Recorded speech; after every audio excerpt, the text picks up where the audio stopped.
हमारे यहाँ पर स्पोर्ट्स फैन का कमेंट भी है जो मैं लेना चाहूँगा। राजस्थान रॉयल्स चोकर्स नाम रख लेना चाहिए अब। थर्ड कंसेक्यूटिव चेस बॉटल्ड कि हालांकि साउथ अफ्रीका जिस चीज़ के लिए अभी तक जानी जाती थी खासकर आईसीसी टूर्नामेंट्स में, अब वो राजस्थान रॉयल्स के साथ देखने को मिल रहा है कि चोकर्स उनको कहना चाहिए। और इससे पहले के मुकाबले में भी कुछ इसी तरीके की सिचुएशन में राजस्थान रॉयल्स नजर आई थी, जहां पर लास्ट मोमेंट पर उनके बैटर्स का बल्ला नहीं चला और कह सकते हैं एक अच्छा टेम्पलेट वहां पर भी आशीष जायसवाल ने सेट किया था। आज भी वही देखने को मिला राजस्थान रॉयल्स के लिए। यहाँ पर कह सकते हैं शुभम दुबे जिनसे ज्यादा उम्मीदें थी और उनको लगातार बैक किया जा रहा था, डिस्पाइट ऑफ कुणाल सिंह राठौर को अभी एक भी मौका नहीं दिया राजस्थान रॉयल्स के मैनेजमेंट ने।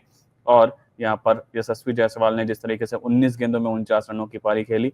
एक सवाल और यहाँ पर ऐड करना चाहूंगा, ध्रुव जुरैल जिनसे उम्मीदें, क्योंकि परफॉर्मिंग कह सकते हैं आज लग रहे थे, परफॉर्मिंग टच में लग रहे थे, अच्छा पारी देखने को मिला, 34 गेंदों में 47 रन बनाए, लेकिन जो स्ट्राइक रेट की नीड थी वो नहीं आया। सिमरन हटमायर को आज भी उनसे बाद में भेजा गया, ये सवाल सबसे ज्यादा उठ रहा है, कई क्रिकेट एक्सपर्ट्स भी ये सवाल उठा चुके हैं।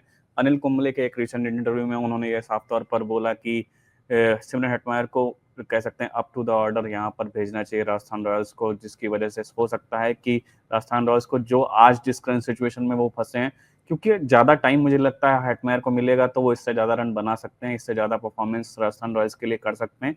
साथ ही ध्रुव जुरैल जो 34 गेंदों में 47 रन बनाए, लेकिन मुझे लगता है इससे भी ज्यादा की नीड थी आज के मुकाबले में, जिस तरीके का टारगेट यहाँ पर राजस्थान रॉयल्स की टीम चेस कर रही थी।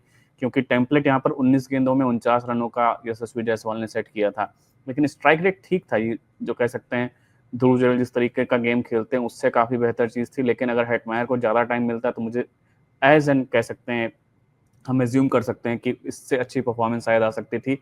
आपका व्यू पॉइंट क्या है इस पर? See it is a very valid point कि हिटमायर को थोड़ा ऊपर भेजो, but fact of the matter is that they don't have any batting depth. Squad देखा जाए, दे ये जो भी प्लेइंग 11 में दिख रहा है, that is their best batters at the end of the day. So it just comes down to who will be much more suited to play in the lower middle order. तो Nitish Rana is not going to be that guy, nor is Riyan Parag or Dhruv Jurel. Shimron Hetmeyer is probably their best chance at getting that finisher वाला role. तो इनके पास और कोई है ही नहीं।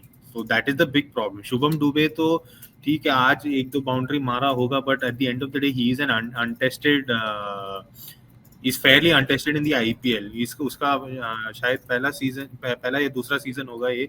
तो so it's very it's a very hard choice for Rajasthan, but at the end of the day, it just comes down to that lack of options in the bench. If you look at their bench, their full squad, you'll see that other than a few uncapped batters here and there, they don't have anyone else in that side who is a more well-known option, for that finishing role. Squad देखा जाए तो पूरा bowlers से ही भरा हुआ है, तो they are just cut down in terms of their options. बिल्कुल ही कह सकते हैं कि ऑप्शंस भी अवेलेबल नहीं है। शुभम दुबे के अलावा एक कुणाल सिंह राठौर ही बचते हैं जिनको अब राजस्थान रॉयल्स पिक कर सकती है प्लेइंग 11 के लिए, वरना उसके अलावा अब ऑप्शंस यहाँ पर कोई भी नहीं बचा राजस्थान रॉयल्स के लिए। और जिस तरीके से आज परफॉर्मेंस की है यहाँ पर सोचना पड़ेगा